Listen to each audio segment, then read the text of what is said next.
जे पोलीस पाटील भरती झाली आहे, जे नियुक्त पोलीस पाटील आहेत की आमच्या गावचे जे झालेली आहेत, त्यांचं म्हणणं आहे की खरोखर आम्ही यांचे मार्कामध्ये हेराफेरी केली आणि पैशामध्ये हेराफेरी केली, त्याच्यामुळं आम्हाला ही पोच मिळली असे म्हणणं आहे।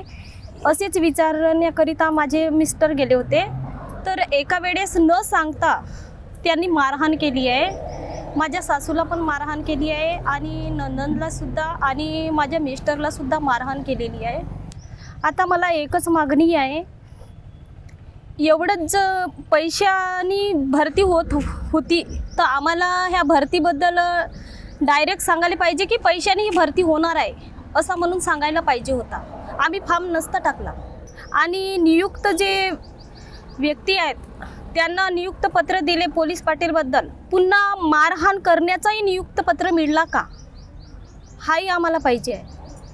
आमची मागणी म्हणजे एक दोन आहेत असे की जे सदर एक्झाम झाली, एक्झाम दिवसचे जी CCTV फुटेज तसेच जे पेपर उत्तरपत्रिका वगैरे झाले आहेत त्यांची दुय्यम प्रत आणि फर्स्ट प्रत यांची पण चौकशी हवी आहे। आम्ही याच्या आधी 13 तारखेला 13/2/2024ला आम्ही बसलो होतो उपोषणाला HDO ऑफिसला। त्याच्यानंतर 5 दिवसानंतर आम्हाला एक आश्वासन दिलं HDO सरांनी की तुम्हाला 7 ते 8 दिवस सदर चौकशी मिळून जाईल।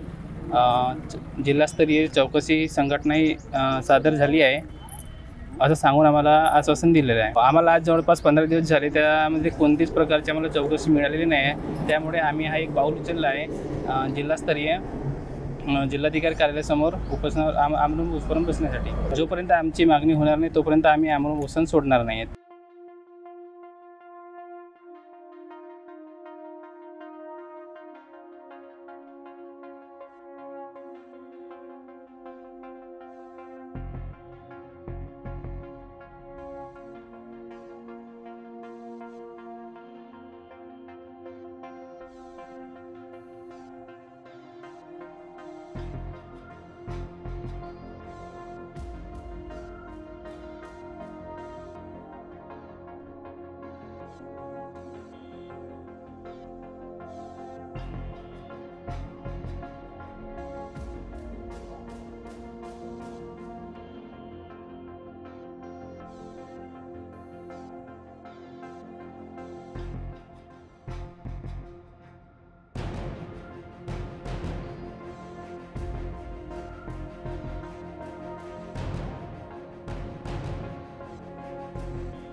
ह्या भरतीमध्ये घोळ झाल्याचं आम्हाला दिसून आलेलं आहे आणि घोळ झालं त्याच्यामुळे आम्ही ह्या सगळ्या गोष्टी म्हणजे प्रोसेस करत आहोत। याच्या आधी 4/2ला ही जी एक्झाम झाली त्याच्यानंतर आम्ही 5ला आक्षेप टाकला होता की बा याच्यामध्ये घोळ झाली तर आम्ही आक्षेप टाकला होता HDO ऑफिस मोरगाव अर्जुनीला।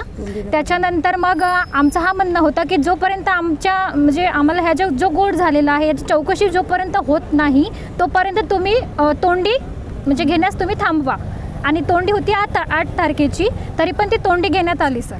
त्याच्यानंतर 13 तारखेला पण पुन्हा हा उपोषण सुरू करण्यात आलेला होता मोरगाव अर्जुनीला। त्याच्यामध्ये तसं काहीच म्हणजे 5 दिवस हा उपोषण चालला। 17 तारखेला उपोषण मागे घेण्यात आला काही कारणास्तवामुळे। त्याच्यानंतर आम्हाला HDO ऑफिसने सांगितलं होतं की बा आश्वासन दिला होता की आम्ही तुमच्या ज्या पण काही मागण्या आहेत त्या पूर्ण करू आणि 8 दिवस आम्हाला मुदत दिला होती। आणि हा जो आता लोकसभेचा जो चुनाव आहे या कारणामुळे काही वेळ लागू शकते आणि त्याच्यामुळे आम्हाला थांबवण्यात आलेला होता। पण त्याच्यानंतरही काही आम्हाला म्हणजे समाधानकारक अशा कोणत्या गोष्टी मिळाल्या नाही। आमच्या ज्या काही मागण्या होत्या त्या पूर्ण काही झालेल्या नाही आहेत। वरून ज्या दिवशी तोंडी झालेली होती 8 तारखेला तर ज्या उमेदवारांना जास्त मार्क्स आहेत आणि त्याच्यामध्ये 7-8 म्हणजे जे आता नवयुक्त झालेले आहेत तर त्या तोंडीमध्ये कमीत म्हणजे ज्या लेडीज लोकांनी व्हाईट साड्या घातल्या होत्या आणि आम्हाला हाच विचार येते सर की बा व्हाईट साड्यावाल्यांनाच का बरं, असा तर काही नियम नव्हता की बा तुम्ही व्हाईट साड्याच घालून या आणि तोंडी द्या।